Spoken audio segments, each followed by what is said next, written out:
لبيك اللهم لبيك لبيك لا شريك لك لبيك إن الحمد والنعمة لك والملك لا شريك لك لبيك اللهم لبيك.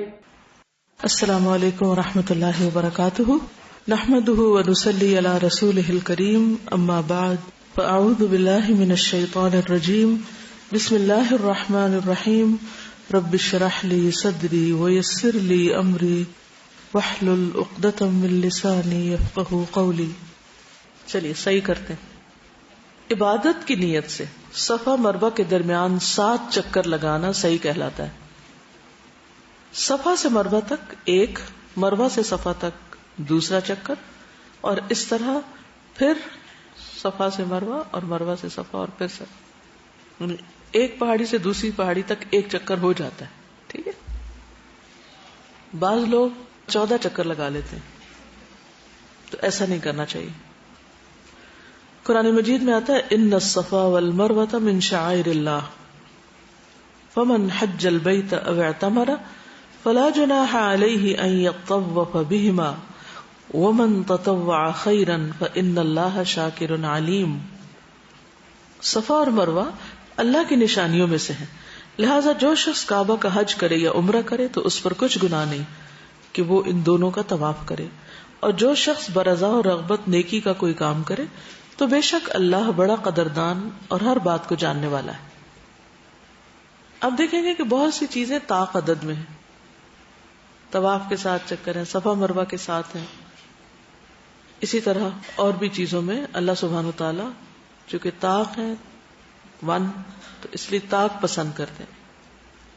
رسول اللہ صلی اللہ علیہ وسلم نے فرمایا ڈھیلے سے استنجا یعنی مٹی سے جو لوگ کرتے ہیں طاق عدد میں ہے. جمرات کو کنکریاں بھی طاق، صفا مروہ کے درمیان سعی بھی طاق عدد ہے، طواف بھی طاق عدد ہے. اور جب بھی تم میں سے کوئی استنجا کرے تو اسے چاہیے کہ طاق عدد سے کرے، یعنی 3 دفعہ دھوئے یا 5 دفعہ یا 7 دفعہ طاق عدد. صحیح کا حکم دیا گیا. عاصم احول کہتے ہیں میں نے انس بن مالک سے پوچھا کیا آپ لوگ صفا و مروہ کی صحیح کو برا سمجھتے تھے؟ انہوں نے فرمایا ہاں، کیونکہ عہد جاہلیت کا شعار تھا. یہاں تک کہ اللہ تعالیٰ نے آیت نازل فرما دی کہ یہ تو اللہ کی نشانیوں میں سے ہیں، بس جو کوئی بیت اللہ کا حج یا عمرہ کرے اس پر ان کی صحیح کرنے میں کوئی گناہ نہیں. وہاں بت بھی رکھے ہوئے تھے اس لیے وہ ناپسند کرتے تھے. ابو بکر بن عبد الرحمن بیان کرتے ہیں کہ میں نے بہت سے اصحاب علم سے تو یہ سنا ہے کہ وہ یوں کہتے تھے کہ عرب کے وہ لوگ جو منات بت کے لیے احرام باندھتے تھے وہ سب صفا مروہ کا طواف کیا کرتے تھے. اور جب اللہ نے قرآن میں بیت اللہ کے طواف کا ذکر فرمایا اور صفا مروہ کا ذکر نہیں کیا تو لوگ کہنے لگے یا رسول اللہ ہم تو جاہلیت کے زمانے میں صفا مروہ کا طواف کیا کرتے تھے، اور اب اللہ نے بیت اللہ کے طواف کا ذکر تو کیا لیکن صفا مروہ کا نہیں کیا، کیا صفا مروہ کی صحیح کرنے سے ہمیں کچھ گناہ ہوگا؟ تب اللہ نے یہ آیت اتاری صفا مروہ اللہ کی نشانیوں میں سے ہے. یہ صحیح بخاری کی روایت ہے. یہ حج اور عمرہ دونوں کا رکن ہے. آپ نے فرمایا کتب علیکم السعی فسعوا، صحیح ابن خزیمہ، تم پر سعی فرض کی گئی ہے پس سعی کرو. سعی کے بغیر حج نہیں ہوتا نہ عمرہ ہوتا ہے. عائشہ صدیقہ رضی اللہ تعالی عنہ فرماتی ہیں کہ رسول اللہ صلی اللہ علیہ وسلم نے ان 2 پہاڑوں کے درمیان سعی کی سنت کو جاری کیا، اس لیے کسی کے لیے مناسب نہیں کہ اسے ترک کرے. یعنی آپ نے یہ سنت جاری کی. ثواب کیا ہے؟ جیسے طواف کا ثواب بتایا تھا، صحیح کا ثواب کسی کو معلوم ہے؟ صفا مروہ میں دوڑنا ایسا ہے جیسے 70 گردنیں آزاد کرنا، کیونکہ کعبہ کا طواف تو تھوڑی دیر میں ہو جاتا ہے، صحیح جو ہے وہ مشقت ہے. تو اجر مشقت کے مطابق ہوتا ہے. کیا مطلب مشقت کے مطابق؟ جتنی تکلیف کریں گے اتنا اجر پائیں گے. اس لیے گھبرانا نہیں چاہیے، پریشان نہیں ہونا چاہیے. کچھ لوگ سوچ کے ڈر جاتے ہیں ہے اتنا چلنا پڑے گا، اتنا دوڑنا پڑے گا، یہ کرنا ہوگا، وہ کرنا ہوگا. نہیں، ان سب کا اجر کتنا زیادہ ہے. اگر انسان کے سامنے وہ ہو تو کچھ بھی مشکل نہیں. پھر نبی صلی اللہ علیہ وسلم کا اسوہ ہے یہ. عبداللہ بن عمر کہتے ہیں نبی صلی اللہ علیہ وسلم جب مکہ تشریف لائے تو آپ نے بیت اللہ کا طواف کیا، 2 رکعت نماز پڑھی، پھر صفا و مروہ کی سعی کی. اس کے بعد عبداللہ رضی اللہ عنہ نے یہ آیت تلاوت کی، لقد کان لکم فی رسول اللہ اسوۃ حسنہ، تمہارے لیے اللہ کے رسول صلی اللہ علیہ وسلم کی زندگی بہترین نمونہ ہے. صحیح بخاری. سعی کا مقصد عبداللہ بن عباس نے بیان کیا، رسول اللہ صلی اللہ علیہ وسلم بیت اللہ کے طواف اور صفا مروہ کی سعی میں دوڑے تاکہ مشرکین کو اپنی قوت دکھا سکے، یعنی رمل کیا. صفا مروہ کی سعی کے لیے آنے سے پہلے حجر اسود کا استلام کریں. ٹھیک ہے، یہ سعی شروع کرنے سے پہلے استلام کریں، اس طرف اشارہ کریں. نبی صلی اللہ علیہ وسلم نے مقام ابراہیم کے پاس 2 رکعتیں پڑھی. اس وقت مقام ابراہیم آپ کے اور بیت اللہ کے درمیان تھا. پھر حجر اسود کی طرف آئے، اسے بوسہ دیا، پھر صفا کی طرف گئے. تو یہ بہترین وقت ہے بوسہ دینے کا، کیونکہ طواف کے دوران طواف توڑ کے نہیں دینا چاہیے. باب الصفا سے صفا پہاڑی پہ آئے. جابر بن عبداللہ حجۃ الوداع کا واقعہ بیان کرتے ہوئے فرماتے ہیں پھر آپ صلی اللہ علیہ وسلم باب صفا سے صفا پہاڑی کے لیے نکلے. جانے کو تو کہیں سے بھی آپ چلے جائیں گے، لیکن بہتر کیا ہے؟ نبی صلی اللہ علیہ وسلم کے طریقے کی پیروی. جب پہاڑی کے نزدیک آئے تو ان الصفا والمروہ من شعائر اللہ پڑھا اور فرمایا ابدأ بما بدأ اللہ بہ. کیا دعا ہے؟ ابدأ بما بدأ اللہ بہ، ابتدا کرتا ہوں جس سے اللہ نے ابتدا کی. ابتدا ہے نا، بدأ اللہ بہ. آپ کو پتا ہے بدا یبدو کا مطلب ہوتا ہے ظاہر ہونا، تو بدأ یبدأ کا مطلب ہوتا ہے ابتدا کرنا. تو یہ پڑھتے ہوئے صفا پہاڑی پر اتنا چڑھے کہ بیت اللہ نظر آنے لگے. اب جتنا مرضی چڑھے، اول تو چڑھ ہی نہیں سکتے، وہاں سب کچھ بلاک کر دیا گیا شیشے میں. پھر قبلہ رخ ہو کر 3 مرتبہ اللہ اکبر کہیں. پہلے آیت، پھر دعا، پھر جب اوپر ذرا ہو جائے پھر اللہ اکبر کہیں، اور درج ذیل کلمات 3 مرتبہ ادا کریں. لا الہ الا اللہ وحدہ لا شریک لہ لہ الملک ولہ الحمد وہو علی کل شیء قدیر. لا الہ الا اللہ وحدہ انجز وعدہ ونصر عبدہ وہزم الاحزاب وحدہ. صحیح مسلم. ترجمہ ہے اللہ کے سوا کوئی الہ نہیں، وہ اکیلا ہے، اس کا کوئی شریک نہیں، بادشاہی اور تعریف اسی کے لیے، اور وہ ہر چیز پر قادر ہے. اللہ کے سوا کوئی الہ نہیں، وہ اکیلا ہے، اس نے اپنا وعدہ پورا کیا، اپنے بندے کی مدد فرمائی اور تمام لشکروں کو تنہا شکست دی. کون سے لشکر؟ دشمنوں کے. دوران صحیح یہ دعا بھی مانگ سکتے ہیں، رب اغفر وارحم وانت الاعز الاکرم. اے میرے رب مجھے معاف فرما، مجھ پہ رحم فرما، تو ہی عزت والا اور بزرگی والا ہے. صفا سے مروہ آتے وقت سب ستونوں کے درمیان دوڑیں. یہ حکم مردوں کے لیے ہے، بعض علماء نے اس کو عام بھی قرار دیا ہے. جابر بن عبداللہ کہتے ہیں کہ آپ صلی اللہ علیہ وسلم مروہ کی طرف اترے یہاں تک کہ آپ کے قدم مبارک نشیبی جگہ تک پہنچے. اب تو خیر وہ بالکل سٹریٹ ہے، لیکن پہلے جب وہ اپنے نیچرل حالت میں تھی تو صفا پہاڑی سے ادھر کو آئے تو نشیب آ گیا، یعنی ذرا نیچے کو آ گئے. تو آپ دوڑے یہاں تک کہ جب آپ کے قدم مبارک نشیب سے اوپر چڑھنے لگے، یعنی یہ علامت تھی دوڑنے والی جگہ کی، تو آپ عام چال چلنے لگے یہاں تک کہ مروہ پہنچ گئے. یہ صحیح مسلم کی روایت ہے. ایک عورت سے مروی ہے کہ اس نے نبی صلی اللہ علیہ وسلم کو کھڑکی میں سے دیکھا، اس کا گھر قریب ہوگا، کہ آپ صفا مروہ کے درمیان دوڑتے ہوئے جا رہے ہیں اور کہہ رہے ہیں کہ اس وادی کو دوڑ کر ہی طے کرنا چاہیے. اور آپ کے دونوں گھٹنوں سے کپڑا ہٹا ہوا تھا، یعنی دوڑتے وقت. بڑھاپے یا بیماری کی وجہ سے سب ستونوں کے درمیان تیز تیز نہ چلنے میں کوئی حرج نہیں. یعنی اگر کوئی شخص بوڑھا اور وہ دوڑ نہیں سکتا، یا کوئی بیمار ہے اور دوڑ نہیں سکتا، تو کوئی بات نہیں. ایک شخص نے عبداللہ بن عمر سے صفا اور مروہ کے درمیان پوچھا، اے ابو عبد الرحمن، میں آپ کو دیکھتا ہوں کہ آپ چل رہے ہیں جبکہ لوگ دوڑ رہے ہیں، آپ کیوں نہیں دوڑ رہے؟ انہوں نے کہا، اگر میں چلوں تو بلا شبہ میں نے نبی صلی اللہ علیہ وسلم کو چلتے ہوئے دیکھا ہے، اور اگر میں دوڑوں تو میں نے آپ کو دوڑتے ہوئے دیکھا ہے. میں اب بوڑھا ہو گیا ہوں. تو آپ صلی اللہ علیہ وسلم سے دونوں ہی چیزیں ثابت ہیں. خواتین معمول کی چال چلیں اور خاص طور پر اپنے پردے اور ستر کا اہتمام کریں. لیکن علامہ البانی کہتے ہیں ان سے جب یہ سوال کیا گیا کہ عورتیں طواف اور سعی میں رمل کریں گی یا نہیں، تو ان کے نزدیک اگر عورت مردوں کے بعد رات کے وقت رمل کرے جب اسے کوئی دیکھ نہ رہا ہو تو یہ درست ہے، لیکن اب رات کو بھی اتنی لائٹس ہوتی ہیں کہ وہ دن کی روشنی سے کم نہیں ہوتا. عورت کے لیے صفا مروہ کے درمیان دوڑنا ہے، کیونکہ یہ ابراہیم علیہ السلام کی بیوی کے دوڑنے کی وجہ سے شروع ہوا. تو جو چیز ایک عورت سے شروع ہوئی وہ باقی عورتوں کے لیے بھی ہوگی، وہ اس پہ قیاس کرتے ہیں. لیکن اس میں شافعی علماء نے قید لگائی کہ عورت پر حجاب اور ستر فرض ہے، وہ اگر مردوں کی طرح دوڑے گی تو یہ مناسب نہ ہوگا، اور یہ بھی ممکن نہیں کہ صحیح کبھی مردوں سے خالی ہو. تو اس لیے پھر کیا کریں، نہ ہی دوڑے تو بہتر ہے. لا علمی میں دوڑ چکے ہوں تو کوئی بات نہیں، کیونکہ جب انسان پہلی دفعہ جاتے ہیں تو اتنا جوش ہوتا ہے کہ، اور اگر ینگ بھی ہو کہ ہم سب وہ کام کریں، کیونکہ اس وقت حضرت ہاجرہ کی یاد بہت آتی ہے تو انسان پھر انکانشیسلی وہ قدم تیز ہونے لگتے ہیں. مروہ پہاڑی پر چڑھتے ہوئے اور چڑھنے کے بعد صفا پر کیا ہوا عمل دہرانا چاہیے. یعنی جو صفا پہ کیا وہی مروہ پہ کیا کیا کریں گے، ذرا سا اوپر جائیں گے، پھر کیا پڑھیں گے، ابدؤ بما بدا اللہ بھی، اور پھر 3 دفعہ اللہ اکبر کہیں. صحیح کرتے وقت کثرت سے دعا، ذکر، تسبیح، تحلیل اور حمد و ثنا کریں. رسول اللہ صلی اللہ علیہ وسلم نے فرمایا بیت اللہ کا طواف، صفا و مروہ کی سعی اور جمرات کو کنکریاں مارنا، یہ سب اللہ کا ذکر قائم کرنے کے لیے ہیں. یہ سب ایک طرح سے سمبولک ہے نا.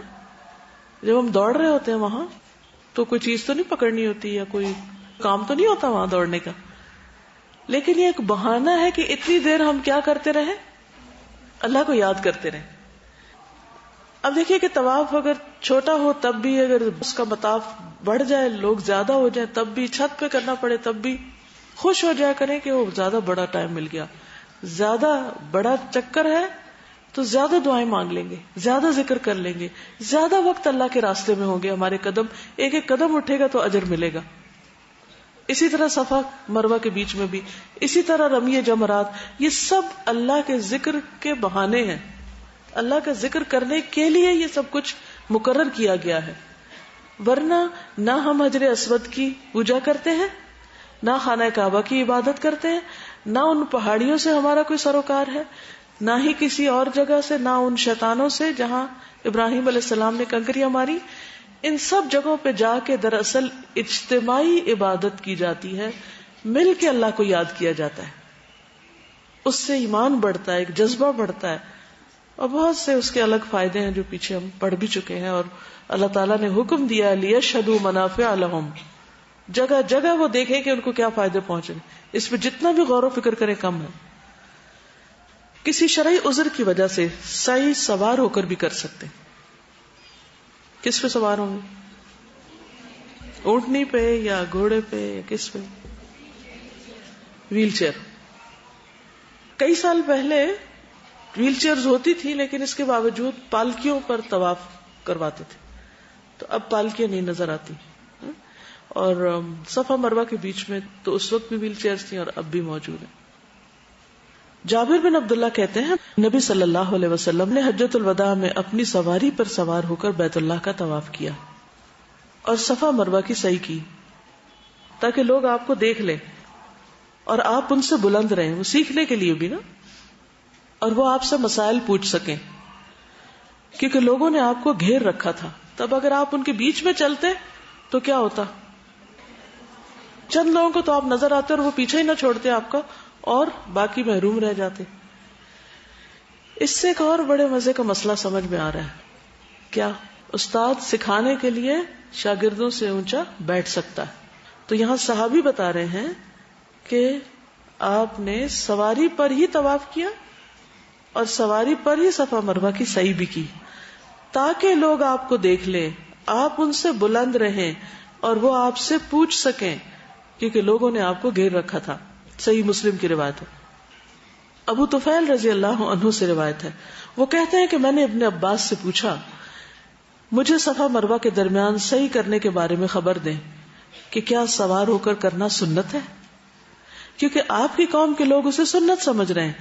ابن عباس نے فرمایا کہ وہ بھی سچے ہیں اور جھوٹے بھی. راوی کہتے ہیں میں نے عرض کیا کہ آپ کے اس قول کے کہ سچے بھی اور جھوٹے بھی، اس کا کیا مطلب ہے؟ ابن عباس نے فرمایا کہ رسول اللہ صلی اللہ علیہ وسلم کے پاس بہت سے لوگوں کا ہجوم ہو گیا اور وہ کہنے لگے کہ یہ محمد ہے، یہ محمد، یعنی اشارے کرنے لگے یہ ہے، یہ ہے، یہ. یہاں تک کہ نوجوان عورتیں بھی گھروں سے باہر نکل آئیں اور رسول اللہ صلی اللہ علیہ وسلم کے آگے لوگوں کو ہٹایا نہیں جاتا تھا، رستہ نہیں بنایا جاتا تھا، ہٹو ہٹو ہٹو بچو.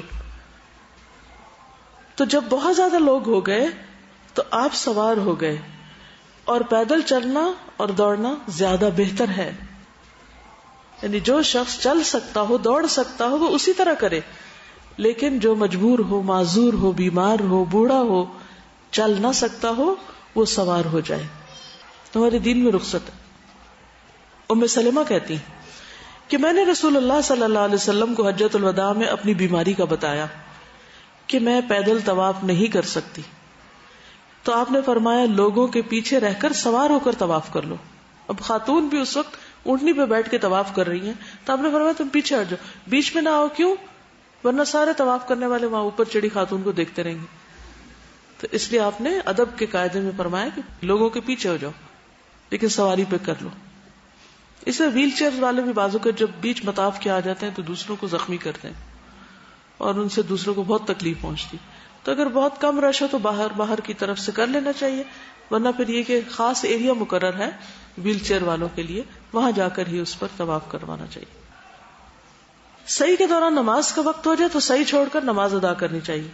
نماز کے بعد پہلے چکر شمار کرتے ہوئے باقی چکر مکمل کر لیں. خواتین بھی اس کی پابندی کریں. ایک اور بات، دوران سعی اگر پیریڈ شروع ہو جائیں بھاگ کے تو سعی مکمل کر لیں. بعض لوگ بس صرف گھومتے چلے جاتے ہیں، صفا مروہ پہ رکتے نہیں ہیں، دعائیں نہیں کرتے ہیں، یہ درست نہیں. وہاں رکنا چاہیے اور ہر چکر سے پہلے دعا ضرور مانگے اور بیچ میں بھی ذکر کرتے رہیں. بعض لوگ سعی کے بیچ میں سارا وقت دوڑتے رہتے ہیں، ایسے بھی دیکھے گئے کہ جو پورا وقت دوڑتے ہیں. یہ بھی منع ہے. کیوں؟ اجر اسی چیز میں ہے جو نبی صلی اللہ علیہ وسلم کی اتباع میں کیا جائے. اور میں شروع میں بات کی تھی کہ ایک ایک سٹیپ پر آپ کے طریقے کو فالو کرنے میں زیادہ بہتر ہے اور وہی حج مبرور ہے. اب آخری چیز رہ گئی ہے حلق یا قصر، بال منڈوانا یا کتروانا. صحیح مکمل ہونے کے بعد اپنا سر منڈائیں یا بال کتروائیں. یہ مردوں کے لیے حکم ہے، عورتیں صرف کتروائیں گی، سر نہیں منڈائیں گی. ٹھیک. معاویہ رضی اللہ عنہ سے روایت ہے کہ میں نے رسول اللہ صلی اللہ علیہ وسلم کے بال کینچی سے کاٹے تھے. صحیح بخاری کی روایت ہے. ابن عباس کہتے ہیں جب نبی صلی اللہ علیہ وسلم مکہ میں تشریف لائے تو آپ نے اپنے اصحاب کو یہ حکم دیا کہ بیت اللہ کا طواف اور صفا و مروہ کی سعی کے بعد احرام کھول دیں، پھر سر منڈوا لیں یا بال کتروا لیں. مردوں کے لیے بال کتروانے سے زیادہ افضل ہے کہ سر منڈوائیں. ابو ہریرہ رضی اللہ عنہ سے مروی ہے کہ رسول اللہ صلی اللہ علیہ وسلم نے دعا فرمائی، اے اللہ سر منڈوانے والوں کی مغفرت فرما. صحابہ نے عرض کیا اور کتروانے والوں کے لیے بھی، لیکن آپ نے اس مرتبہ بھی یہی فرمایا، اے اللہ سر منڈانے والوں کی مغفرت کر. پھر صحابہ نے عرض کیا اور کتروانے والوں کی بھی. تیسری مرتبہ آپ نے فرمایا اور کتروانے والوں کی بھی مغفرت فرما. خواتین انگلی کے 1 یا 2 پور کے برابر بال کاٹیں. ابن عباس کہتے ہیں عورتوں کے لیے سر منڈانا نہیں ہے، ان کے لیے صرف بال کترنا ہے. بال کاٹنے کے عمل سے الحمدللہ آپ کا عمرہ مکمل ہو گیا. حج تمتع کی نیت کرنے والوں کے لیے احرام کی پابندیاں ختم ہو گئیں، جبکہ حج قران کی نیت کرنے والے بدستور احرام کی پابندیوں میں رہیں گے. ابھی بعض لوگ سعی کے بعد بال کاٹ کر ادھر ادھر پھینک دیتے ہیں، اس سے پرہیز کریں. اور خواتین تو خصوصاً اپنے بال چھپا کے ڈالیں اس میں کہ کوئی اور نہ دیکھے. اور اگر آپ کے پاس کینچی ہو تو آپ دوسروں کو بھی آفر کریں کہ میں آپ کے بال کاٹ دوں، کیونکہ وہ مدد کرنے کا وقت بھی ہوتا ہے. ٹھیک ہے، اپنے خود بھی کاٹ سکتے ہیں، دوسرے سے بھی کٹوا سکتے ہیں. اب یہ ہے کہ یہ عمرہ حج تمتع والوں کے لیے. قران والے کیا کریں گے؟ اس کے بعد سارے مناسک ادا کریں گے. اس کے بعد جب سارے مناسک ادا کر لیں گے واپس آ کر صرف طواف افاضہ کریں گے، بس دوبارہ صحیح نہیں کریں گے. افراد والے بھی ایک ہی صحیح کریں گے. ٹھیک. تمتع والے 2 صحیح کریں گے.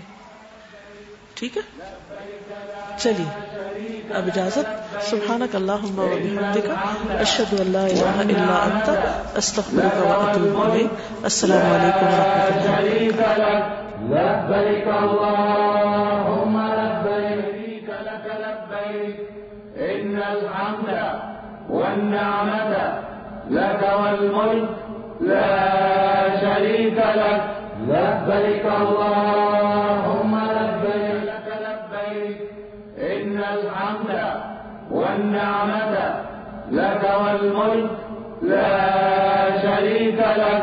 لبیک اللہم لبیک لا شریک لک لبیک ان الحمد والنعمۃ لک والملک لا شریک لک. لبیک اللہم لبیک لا شریک لک لبیک ان الحمد والنعمۃ لک والملک لا شریک لک. لبیک اللہم لبیک لا شریک لک لبیک ان الحمد والنعمۃ لک والملک لا شریک لک. لبیک اللہم لبیک والنعمۃ لک والملک لا شریک لک. لبیک اللہم لبیک لک لبیک ان الحمد والنعمۃ لک والملک لا شریک لک. لبیک اللہم لبیک ان الحمد والنعمۃ لک والملک لا شریک لک. لبیک اللہم